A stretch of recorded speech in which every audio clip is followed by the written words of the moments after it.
இன்றே டவுன்லோட் செய்து உங்கள் ஃபேவரட் ஷோக்களை என்ஜாய் பண்ணுங்க. இப்போ இதுவா முக்கியம்? நாம பேசின விஷயம் என்னாச்சு? எதுமா? அதான்க்கா சித்ராவோட கல்யாண விஷயம். அதுவும் நம்ம நினைச்ச மாதிரியே நடக்கும். நீ எதுக்குமே கவலைப்படாத. நம்மளோட நோக்கம் சரியா இருக்குல்ல? அக்கா இப்பாடு பட்டாவது இந்த கல்யாணத்தை நிறுத்தணும்க்கா. பாவம்க்கா அந்த பொண்ணு என்கிட்ட வேற வந்து தனியா பேசிட்டு இருந்துச்சு. அவளும் நம்ம தங்கச்சி மாதிரி தான், விட்டு கொடுத்துட கூடாது. கடவுள்னு ஒண்ணு இருக்குன்னா இந்த மாதிரி அநியாயத்தெல்லாம் அது கண்ணை மூடி பாத்துட்டு இருக்காது. சாமியே கண்டிப்பா எல்லாத்தையும் நல்லபடியா நடத்தி கொடுக்கும். என்ன நடத்தி கொடுக்கும்?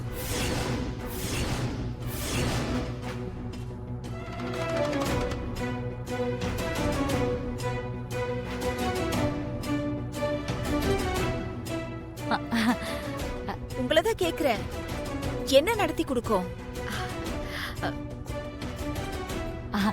அது ஒண்ணும் இல்ல. நாளைக்கு ஃபங்க்ஷன் நல்லபடியா நடக்குமா இல்லையான்னு இந்து கேட்டாங்க. கடவுள் அருளால நல்லபடியா நடக்கும்னு சொல்லிட்டு இருந்தேன். அது எப்படி நடக்காம போகும்?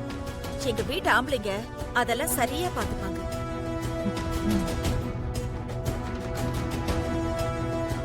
இந்து, இதெல்லாம் வாழ்க்கையில ஒரு தடவை நடக்கிற ஃபங்க்ஷன். சந்தோஷமா இருக்கணும் என்ன? அக்கா, உங்ககிட்ட நான் ஒரு விஷயம் கேட்டா தப்பா எடுத்துக்க மாட்டீங்களே? என்ன?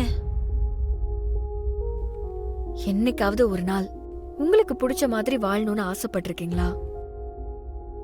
பிடிச்ச மாதிரினா பிடிச்ச சாப்பாட சாப்பிட்டு, பிடிச்ச ட்ரெஸ்ஸ போட்டுக்கிட்டு, பிடிச்ச இடத்துக்கு சுதந்திரமா போயிட்டு வந்து, மனசுல தோன்ற எல்லாத்தையுமே எந்த ஃபில்டருமே இல்லாம வெளிப்படையா பேசுவோம்ல, அந்த மாதிரி.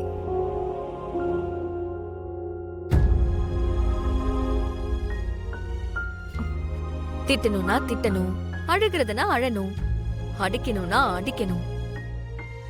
ஏன் கேக்குறேன்னா, இதெல்லாம் மனுஷனா பிறந்த எல்லாருடைய பிறப்பு உரிமை. அது உங்களுக்கு இருக்கான்னு தெரியல.